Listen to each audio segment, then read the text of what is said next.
মর্যাদা দিয়ে সম্মান দিয়ে মাথায় করে রেখেছেন, সেখান থেকে আজকে মিডিয়ার যুগ, নেটের যুগ, ইউটিউবাররা পাড়ায় পাড়ায় ঘুরিয়ে বেড়াচ্ছে, তাদের যুগ।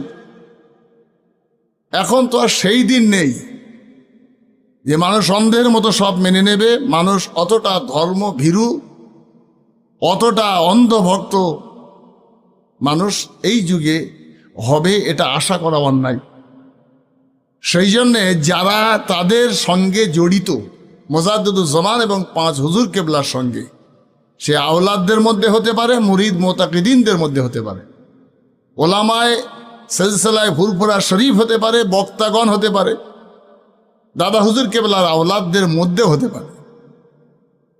তাদের কথাবার্তা এখন বলার সময় হিসাব করে বলতে হবে, কাজ করার সময় হিসাব করে করতে হবে, নইলে তো